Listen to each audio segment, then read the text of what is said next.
राष्ट्रीय किसान नेता बंशीलाल गुर्जर को राज्यसभा सांसद बनने पर पहली बार मंदसौर आने पर भगवान पशुपतिनाथ मंदिर में पूजा अर्चना की, साथ ही किसानों के मुद्दे पर मीडिया से चर्चा की।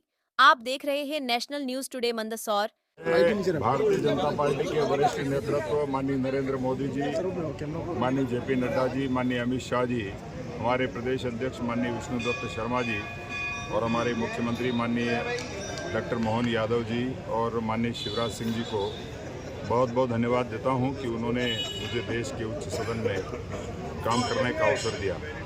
पार्टी नेतृत्व का बहुत बहुत धन्यवाद। सर, किसान नेता भी यहाँ देश में किसान आंदोलन चल रहा है, किस तरह से देखते हैं किसान आंदोलन? देखिए, किसानों का जो आंदोलन है उसकी टाइमिंग, उसके मुद्दे और उन मुद्दों की गहराई, इस सब को परखे बिना किसान आंदोलन देश में हो रहा है।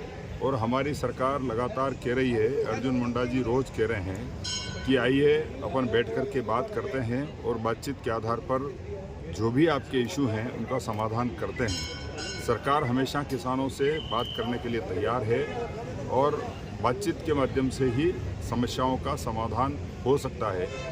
मैं बताना चाहता हूं कि माननीय नरेंद्र मोदी जी ने जिन मुद्दों पर आज ये किसान संगठन आंदोलन कर रहे हैं उन मुद्दों पर बहुत पहले से काम किया है और 2017 से लगातार भारतीय जनता पार्टी की सरकार बजट प्रावधान करते हुए एमएसपी पर खरीदी की व्यवस्था कर रही है। और उसके साथ ही जो अन्य इशू हैं उन सारे इश्यूज़ पर हमारी सरकार बहुत अच्छे से काम कर रही है।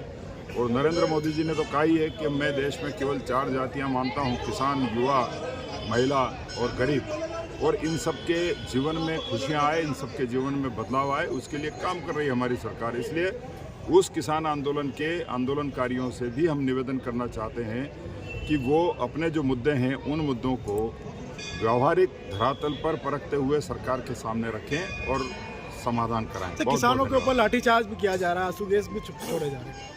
अब ये लाइन ऑर्डर मेंटेन करने के लिए सरकार कोई ऐसा लाठीचार्ज जैसा तो कुछ हुआ नहीं है, लेकिन सरकार को कानून व्यवस्था भी बनानी होती है और देश के लोगों को सुरक्षित भी रखना होता है और आंदोलनकारियों की भी सुरक्षा करना होती है। उस निमित्त जो व्यवस्थाएं हैं वो व्यवस्था। कितना सही मानते हैं सर किसान आंदोलन को? मैं तो कह ही रहा हूँ कि आंदोलन की जरूरत नहीं है। भारत सरकार जो है उसके लिए लगातार काम कर रही है और लगातार काम करते हुए जो मुद्दे हैं उन मुद्दों पर काम कर रही है। सर, राज्यसभा सांसद बनने के बाद शिमला का विकास तेजी से हो पाएगा? निश्चित तौर पर सुधीर जी मेरे साथ ही हैं। अब एक और एक हम 11 हो गए हैं और कुल मिलाकर के मंदसौर संसदीय क्षेत्र सहित पूरे मालवा अंचल का तेज गति से विकास हो, उसके लिए हम मिलकर के काम करेंगे। धन्यवाद।